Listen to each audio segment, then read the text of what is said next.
C'est dans le superbe château de Farcheville dans l'Essonne que nous découvrons la nouvelle BMW i8 Roadster. Cette découvrable aura pour mission de relancer les ventes de l'i8 qui s'essoufflent après 4 ans d'une carrière honorable sans plus et devrait représenter la majorité des ventes de cette très originale GT à motorisation hybride de type plug-in. Vous aurez remarqué une certaine harmonie chromatique entre mes cheveux et la teinte de la carrosserie de l'i8, une teinte orangée, ma foi, fort sympathique, qui n'est pas pour me déplaire, et qui en tout cas met très bien en valeur les lignes superbes de cette voiture qui, en pardant son toit, n'a strictement rien perdu de sa beauté.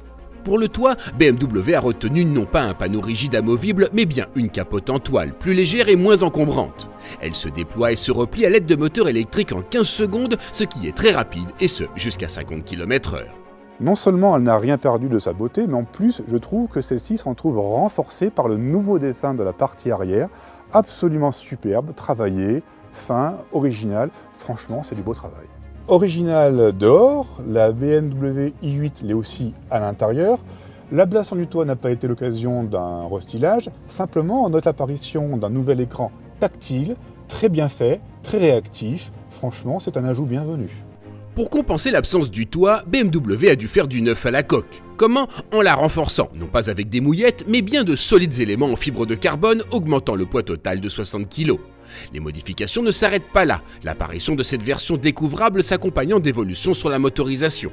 Ainsi, grâce à des batteries de plus grande capacité, le moteur électrique entraînant les roues avant gagne en puissance. Le 3 cylindres à essence ne gagnant qu'un filtre à particules, la cavalerie totale s'élève désormais à 374 chevaux, soit un modeste gain de 12 chevaux. Plus intéressant, l'autonomie en mode zéro émission atteint 53 km, ce qui suffit en usage quotidien. Dynamiquement, malgré quelques menues vibrations de coque, l'i8 n'a rien perdu de sa superbe. Très équilibrée grâce à son moteur thermique placé au centre, elle profite aussi d'un amortissement bien jugé qui lui permet de se montrer efficace même sur mauvaise route. Malgré les pneus de faible largeur, l'adhérence est excellente alors que la motricité n'est jamais prise en défaut. Bref, la mise au point du châssis apparaît réussie, mais il faut garder à l'esprit que l'i8 n'est pas une pure sportive. Brusquée, elle se montre un peu sous-vireuse alors que la boîte automatique ne réagit plus assez vite.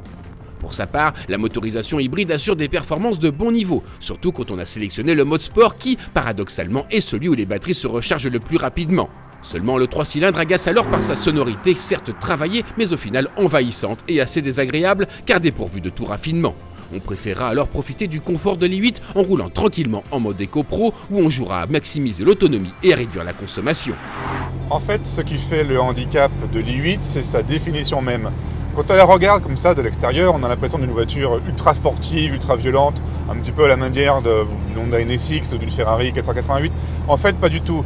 Il s'agit d'une sportive hybride, elle aussi, mais d'une hybride plutôt gentille en fait. Donc à la conduite, elle n'est pas féroce du tout. En revanche, ce qui est plus surprenant sur cette voiture, en fait, c'est le châssis. C'est une voiture en moteur central avec une très bonne donc répartition des masses.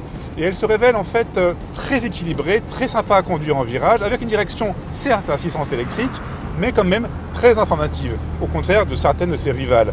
Au total, ça donne un cocktail vraiment très étonnant, très décalé en fait. Économique à l'usage et relaxante, l'i8 est une GT d'exception très adaptée à un usage quotidien, et ce, d'autant plus que les rangements à bord sont très nombreux.